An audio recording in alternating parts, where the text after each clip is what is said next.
श्री सत्यनारायण भगवान की कृपा से सभी कार्य सिद्ध होते हैं। इस व्रत को करने के लिए प्रातःकाल स्नान करके स्वच्छ वस्त्र धारण करें और घर में एक पवित्र स्थान को साफ करके वहां एक चौकी स्थापित करें। चौकी पर पीला या लाल कपड़ा बिछाकर भगवान श्री विष्णु सत्यनारायण की मूर्ति या चित्र स्थापित करें। इसके बाद एक कलश में जल भरकर उसमें आम के पत्ते रखें और ऊपर नारियल स्थापित करें। भगवान के सामने दीपक जलाएं और चंदन, अक्षत, पुष्प अर्पित करें। पूजा के लिए पंचामृत तैयार करें जिसमें दूध, दही, घी, शहद और शक्कर मिलाएं। प्रसाद के रूप में सूजी का हलवा, शीरा, केला, सेब जैसे फल, गुड़ और गेहूं का प्रसाद तथा तुलसी पत्र अवश्य चढ़ाएं। अब श्रद्धा और भक्ति से सत्यनारायण भगवान की कथा का श्रवण करें। एक समय की बात है, नारद मुनि ने भगवान श्री विष्णु से पूछा कि पृथ्वी पर रहने वाले मनुष्य अनेक दुखों से क्यों पीड़ित हैं और उनके कष्टों का निवारण कैसे हो सकता है। तब भगवान विष्णु ने कहा कि जो मनुष्य श्रद्धा और सच्चे मन से सत्यनारायण व्रत और कथा करता है, उसके सभी दुख दूर हो जाते हैं और उसे सुख, शांति तथा समृद्धि की प्राप्ति होती है। इसके बाद एक गरीब ब्राह्मण था जो अत्यंत दरिद्र और दुखी था। नारद मुनि ने उसे सत्यनारायण व्रत करने का उपदेश दिया।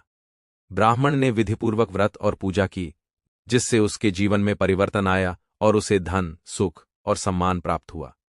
इसी प्रकार एक लकड़हारा था जो प्रतिदिन जंगल से लकड़ी काटकर अपना जीवन यापन करता था। एक दिन उसने ब्राह्मण को पूजा करते देखा और उसे इस व्रत के बारे में पूछा। जब उसे इस व्रत का महत्व ज्ञात हुआ तो उसने भी श्रद्धा से व्रत किया और शीघ्र ही उसका जीवन भी सुखमय और समृद्ध हो गया। इसके पश्चात एक व्यापारी और उसकी पत्नी ने संतान प्राप्ति की इच्छा से सत्यनारायण व्रत किया। भगवान की कृपा से उन्हें एक सुंदर कन्या की प्राप्ति हुई, परंतु व्यापारी ने व्रत का संकल्प पूरा नहीं किया और उसे भूल गया। इसके परिणाम स्वरूप उसे अनेक कष्टों का सामना करना पड़ा। उसका सारा धन नष्ट हो गया और वह कारागार में भी चला गया। अंततः जब उसे अपनी भूल का एहसास हुआ, तब उसने पुनः श्रद्धा और भक्ति से व्रत और पूजा की, जिससे उसके सभी कष्ट दूर हो गए और उसे अपना खोया हुआ धन तथा सुख वापस मिल गया। एक समय राजा तुंगध्वज अपने राज्य में भ्रमण कर रहा था। उसने कुछ लोगों को सत्यनारायण भगवान की कथा करते देखा, परंतु उसने उसका अनादर किया और प्रसाद ग्रहण नहीं किया। इस कारण उसका राज्य, धन और सुख सब नष्ट हो गया।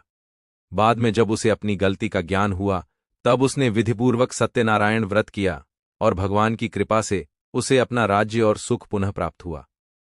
इस प्रकार जो भी मनुष्य सच्चे मन, श्रद्धा और भक्ति के साथ सत्यनारायण भगवान का व्रत और कथा करता है, उसके सभी कष्ट दूर हो जाते हैं और उसके जीवन में सुख समृद्धि का वास होता है।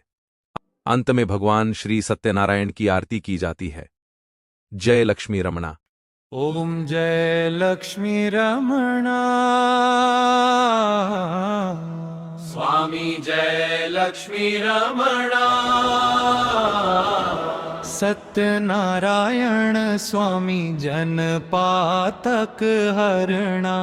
ओम जय लक्ष्मी रमणा।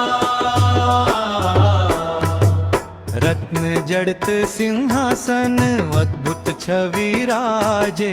नारद करत निरंतर घंघ ध्वनि बाजे। ओम जय लक्ष्मी रमणा।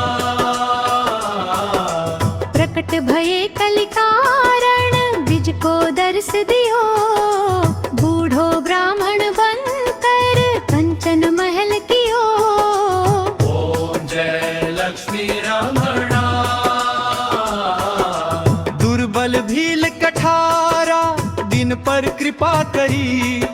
चंद्रचूड़ एक राजा जिनकी विपत्ति हरी। ओम जय लक्ष्मी रमणा। वैश्य मनोरथ पाया श्रद्धा तज दीन्ही। सो फल भोग्यो प्रभु जी फिर स्तुति कीन्ही। ओम जय लक्ष्मी रमणा।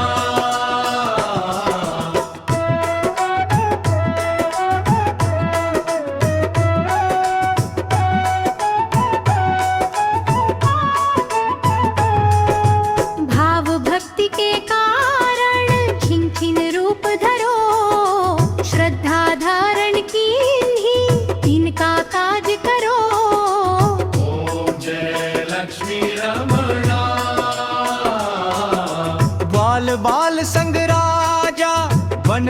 भक्ति करी मन वांछित फल दीना दीनन पर कृपा करी। ओम जय लक्ष्मी रमणा। श्री सत्यनारायण भगवान की जय सकरिंदर गावे कहत शिवानंद स्वामी मन वांछित फल पावे। ओम जय लक्ष्मी रमणा।